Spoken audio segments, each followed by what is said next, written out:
Hey guys, I am Pixel Dan, and today we are going to be checking out the ThunderCats Ultimates Snowman of Hook Mountain from Super7.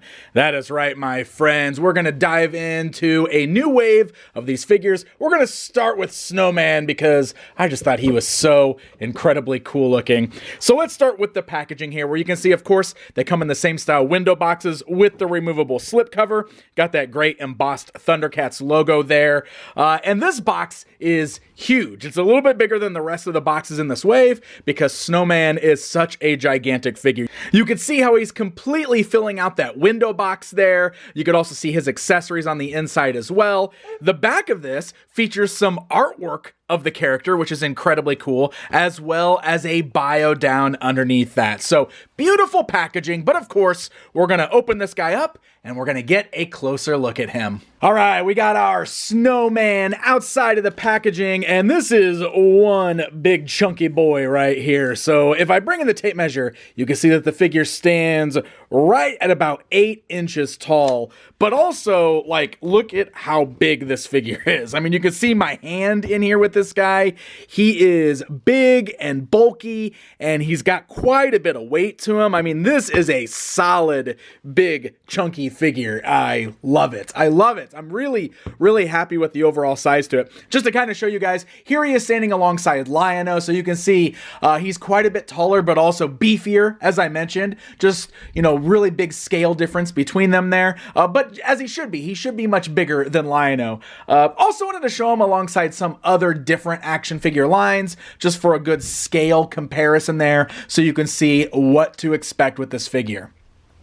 So the look of this guy is really great. I gotta say, the paint looks super sharp on him. He's nice and clean. I love the bright blues with the darker kind of grayish blue sort of overshirt that he's got wearing there. I also really love all of the sculpted fur that you can see on like his big boots, as well as the top portion of his shirt there. I think all of that detail looks really great. It's done in sort of this grayish color there. It's really, really nice looking. I just think all of that detail looks really cool.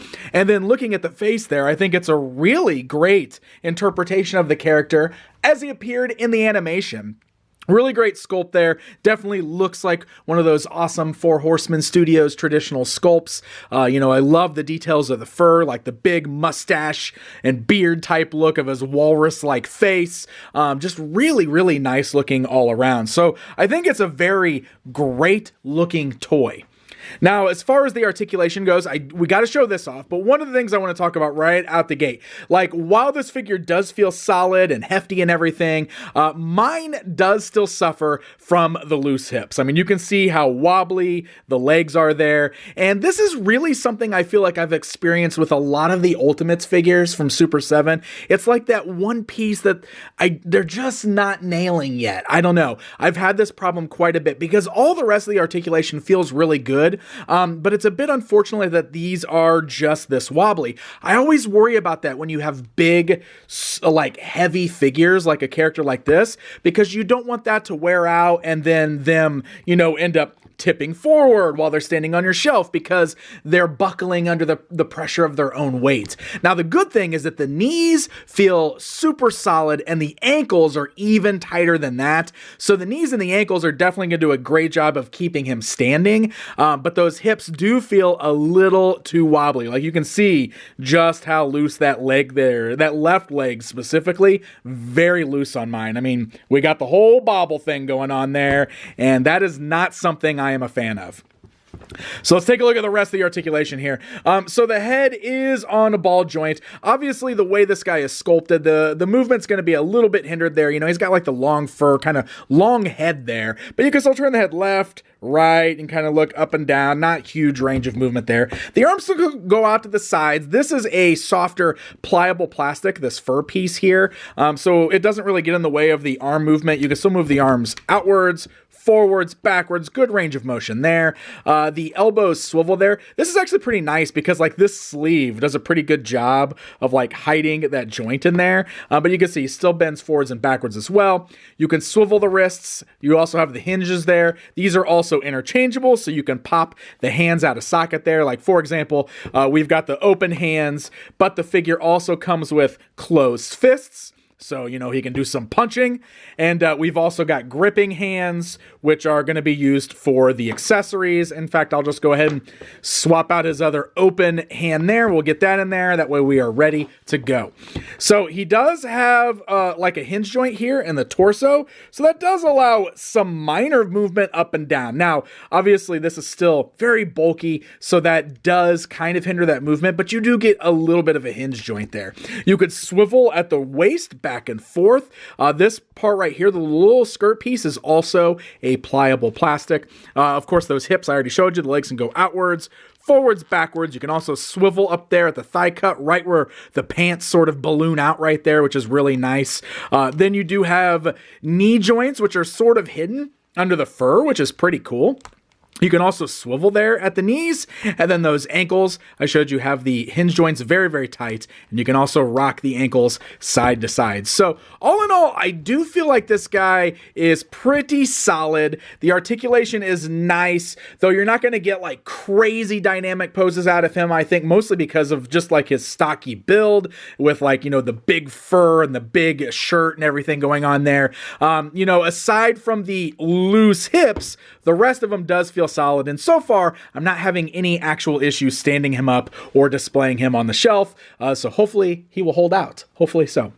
So lots of cool things going on here as far as accessories go. First of all, we do have his helmet, and rather than this being an interchangeable head, it's an actual helmet that fits over his head, which is kind of cool. And I'm actually really impressed with how well it works and how good it looks. You can see it fits perfectly over his head. It even kind of clips in place just a little bit there, like not like a snap-on, but like it's snug when you put it on there, which is nice. And it's not too snug, like I'm not rubbing off any paint or anything, which is really good. Here's what the inside of it looks like so you can see. But it's really nice because it's like a nice metallic silver. It's also like two-tone, plus we got the black in there as well. Looks really, really nice while he's wearing that helmet.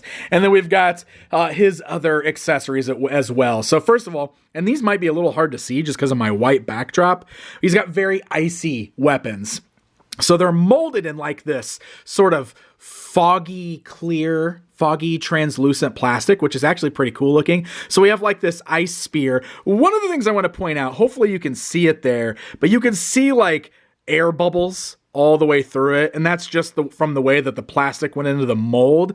You know, like that's not like a deal breaker or anything for me. I don't think it looks terrible, but I wanted to point out that all of these do, like the other weapon is the same way. The other weapon is his lance weapon, and it is the same way. Specifically up here at the tip, you can see all those air bubbles on the inside. So just wanted to point those out. But the gripping hand does a great job of holding on to both of these accessories, so you can have them holding on to that spear or that lance. I actually like both of those quite a bit. And then he's also got this really great icy shield. Now, the one thing I will say is that the gripping hands are a bit tight, and I didn't have any problems putting the lance or the spear in his hand, but the shield was a bit hard to work into those fingers, so you definitely want to be careful with that when you're first putting the shield in his hand. But otherwise, he holds onto his weapons great. They are very, very cool accessories, and really rounds out the overall look of the character.